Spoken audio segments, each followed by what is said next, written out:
Cholesterol जो है एक वसा जैसा पदार्थ होता है जो कि हम लोग ब्लड में उसका पता लगाते हैं। अगर आप डायबिटिक हैं तो आप में ट्राइग्लिसराइड्स बढ़ा हुआ रह सकता है। तो कोलेस्ट्रॉल बढ़ने के 2-3 मुख्य कारण हैं, जैसे कि जो सबसे प्रिवेलेंट है, जो ज़्यादा पाया जाता है, वो रहन-सहन और खान-पान। घी, बटर, चीज़, मक्खन, ये जो है, ये सब सैचुरेटेड फैट हैं।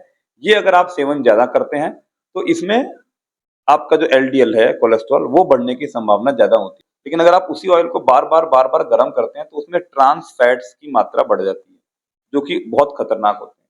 हार्ट अटैक जैसी समस्या, पैरालिसिस, ब्रेन स्ट्रोक जिसको बोलते हैं हम लोग कि भई दिमाग की नाड़ियों में रुकावट आ गई और फिर वहाँ खून का प्रवाह बंद हो गया, तो आदमी का वो हिस्सा पैरालाइज़ हो जाता है।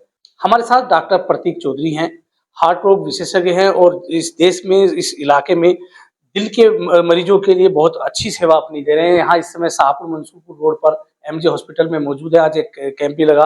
डॉक्टर साहब, एक समस्या कोलेस्ट्रॉल की ज़्यादातर आम लोगों में देखने को मिलती है। कोलेस्ट्रॉल कितने प्रकार के होते हैं? कोलेस्ट्रॉल कोलेस्ट्रॉल जो है एक वसा जैसा पदार्थ होता है जो कि हम लोग ब्लड में उसका पता लगाते हैं। कोलेस्ट्रॉल कई तरह के होते हैं। अच्छा कोलेस्ट्रॉल बोलिए, बुरा कोलेस्ट्रॉल। अच्छा कोलेस्ट्रॉल यूजुअली एचडीएल या हाई डेंसिटी लाइपोप्रोटीन को हम लोग अच्छा कोलेस्ट्रॉल बोलते हैं, जिसकी मात्रा ज़्यादातर 40 से ऊपर होनी चाहिए आपके खून के अंदर। जो खराब कोलेस्ट्रॉल है that is low density lipoprotein या एलडीएल बोला जाता है उसको। उसकी मात्रा 100 से नीचे रहे तो अच्छी रहती है। कई मरीजों में जिनको कि स्टेंट लगे हुए हों या नाड़ियों में रुकावटें हों, वहाँ हम लोग चाहते हैं कि वो 70 से नीचे रहे, या कभी-कभी बहुत एक्सट्रीम केसेस में 55 से भी नीचे हमें लाना पड़ता है उसको। इसके अलावा कुछ और फ्रैक्शंस भी होते हैं, जैसे कि ट्राइग्लिसराइड्स या वीएलडीएल। ट्राइग्लिसराइड्स भी बैड कोलेस्ट्रॉल की तरह ही है, जो कि काफ़ी सारी चीज़ों से प्रभावित होता है, जैसे कि शराब के इंटेक से, आपकी अगर आप डायबिटिक हैं तो आप में ट्राइग्लिसराइड्स बढ़ा हुआ रह सकता है। अगर आप थायराइड के मरीज़ हैं तो आपका ट्राइग्लिसराइड्स बढ़ा हुआ रह सकता है। तो ट्राइग्लिसराइड इन 2-3 चीज़ों से अफ़ेक्ट होता है।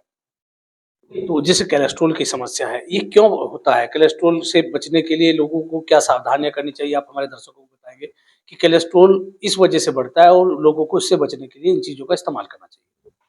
तो कोलेस्ट्रॉल बढ़ने के 2-3 मुख्य कारण हैं, जैसे कि जो सबसे प्रिवेलेंट है, जो ज़्यादा पाया जाता है, वो रहन-सहन और खान-पान।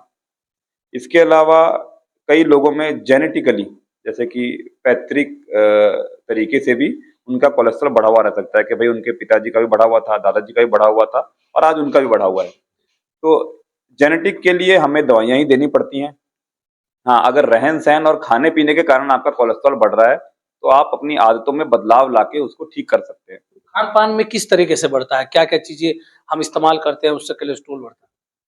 तो कोलेस्ट्रॉल जो हमारा इंटेक होता है, हमें कोलेस्ट्रॉल को कंट्रोल करने के लिए अपने सैचुरेटेड फैट्स वो फैट्स होते हैं जो कि एनिमल सोर्स से आए जाते हैं, जैसे कि घी, बटर, चीज़, मक्खन, ये जो है, ये सब सैचुरेटेड फैट हैं। ये अगर आप सेवन ज़्यादा करते हैं, तो इसमें आपका जो एलडीएल है कोलेस्ट्रॉल, वो बढ़ने की संभावना ज़्यादा होती है। तो हमें सैचुरेटेड फैट को कम यूज़ करना चाहिए, और जो वेजिटेबल ऑयल्स होते हैं, जिनमें कि पूफा या मूफा, मोनो अनसैचुरेटेड फैटी एसिड्स या पॉली अनसैचुरेटेड फैटी एसिड्स ज़्यादा होते हैं वेजिटेबल ऑयल्स में। सरसों का तेल बोलिए, आप जो आप यूज़ करते हैं, सनफ्लावर, सैफफ्लावर, राइस ब्रान, तो ये सब का प्रयोग बहुत ज़्यादा तो नहीं करना चाहिए, लेकिन जितना ज़रूरी है उतना करना चाहिए, और सैचुरेटेड फैट्स के यूज़ से बचना चाहिए। तली हुई चीज़ें होती है, अक्सर लोग कहते हैं कि भई समोसा मुझे बहुत पसंद है, बहुत सारी तली हुई चीज़ें, पकौड़ी बहुत पसंद है। तो क्या बार-बार एक चीज़ ऑयल को बार-बार उसी में समोसे तलने इसका बहुत बड़ा एक इसका कारण माना जा सकता है?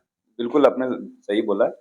बार-बार जब आप तेल को गरम करते हैं, तो ये जो वेजिटेबल ऑयल्स हैं, जो मैंने बोला कि आपको थोड़ा-मोड़ा सेवन करना चाहिए सैचुरेटेड फैट्स के मुकाबले। लेकिन अगर आप उसी ऑयल को बार-बार गरम करते हैं, तो उसमें ट्रांस फैट्स की मात्रा बढ़ जाती है, जो कि बहुत खतरनाक होते हैं। इससे क्या-क्या नुकसान हो सकते हैं? ये ट्रांस फैट्स भी बढ़ के फाइनली आपका कोलेस्ट्रॉल बढ़ाएँगे, और फिर ये आपकी नाड़ियों में डिपॉज़िट करके आपको आगे चल के हार्ट अटैक जैसी समस्या, पैरालिसिस, ब्रेन स्ट्रोक जिसको बोलते हैं हम लोग कि भई दिमाग की नाड़ियों में रुकावट आ गई और फिर वहाँ खून का प्रवाह बंद हो गया, तो आदमी का वो हिस्सा पैरालाइज़ हो जाता है। तो ये सब तकलीफ़ें हो सकती हैं। तो अभी आपने कोलेस्ट्रॉल से बचने के लिए बताया भी है कि भई ये तेल का इस तरह इस्तेमाल करें। और क्या-क्या सावधानियाँ कोलेस्ट्रॉल का पेशेंट अगर कोई है, तो उसको और क्या-क्या सावधानी रखनी चाहिए? तो हार्ट के मरीज़ या जिनका कोलेस्ट्रॉल बढ़ा हुआ है, उन्हें अपने खाने पीने में सैचुरेटेड फैट्स, जैसे मैंने बताया घी, मक्खन, चीज वगैरह का इस्तेमाल कम करना चाहिए। सिंपल शुगर्स, चीनी, मिठाई इत्यादि का प्रयोग कम करना चाहिए। फल, सब्जियां, फ्रेश वेजिटेबल्स, सब्जियां ये ज्यादा प्रयोग में लानी चाहिए। और इसके अलावा डेली एक्सरसाइज जो बहुत ही इंपॉर्टेंट है, अमेरिकन हार्ट एसोसिएशन यूजुअली बोलती है 150 मिनट की एक्सरसाइज, मॉडरेट इंटेंसिटी एक्सरसाइज आदमी को करनी चाहिए एटलीस्ट 5 आउट ऑफ 7 डेज। कम से कम 5 दिन आप एक सप्ताह में अपने सेहत के लिए दें, और टोटल मिला के 150 मिनट मतलब एक 30-40 मिनट की आपकी डेली एक्सरसाइज होनी चाहिए। ये सब करके आप अपने कोलेस्ट्रॉल को नियंत्रण में ला सकते हैं। हाँ, इनके बाद भी कभी कभार हम लोग कंट्रोल में नहीं ला पाते हैं, तो उसके लिए हमारे पास दवाइयां हैं, जैसे एटोरवास्टैटिन हैं, और नया न्यूअर मॉलिक्यूल्स भी आ गए हैं, जहां पर कि हम लोग दवाइयों के माध्यम से आपके कोलेस्ट्रॉल को कम ला सकते हैं। अभी आपने एक जिक्र किया कि कोलेस्ट्रॉल से हार्ट अटैक की तरफ भी जाया जा सकता है, तो कोलेस्ट्रॉल से क्या हार्ट अटैक की बीमारी भी हो सकती है, बाद में हार्ट की संबंधी रोग हो सकता है? बिल्कुल, बिल्कुल। बढ़ा हुआ जो कोलेस्ट्रॉल होता है, वो जाके आपकी हार्ट को जो खून देने वाली नाड़ियाँ होती हैं, वहाँ जाके डिपॉज़िट हो जाता है। जब वो डिपॉज़िट हो जाता है, तो वहाँ पर उस उन नाड़ियों को वो संकरा कर देता है या नैरो कर देता है। जब वो नैरो हो जाती हैं, तो उसमें से खून का प्रवाह आना-जाना मुश्किल हो जाता है। That is called as angina, उसको हम लोग एंजाइना बोलते हैं। अगर वो नाड़ी पूरी बंद हो जाए, तब वो अटैक का रूप ले लेती है।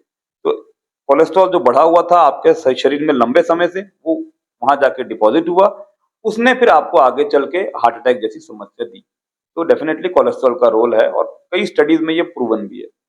तो ये थे डॉक्टर प्रतीक चौधरी, जिन्होंने बताया कि कोलेस्ट्रॉल से हार्ट अटैक की तरफ भी मरीज जा सकता है, इसलिए कुछ चीजों का ध्यान रखते हुए सावधानी बरतनी चाहिए, अपनी जीवन शैली में थोड़ा बदलाव भी करना चाहिए। मैं हूँ राशिद अली और आप देख रहे हैं खोजी।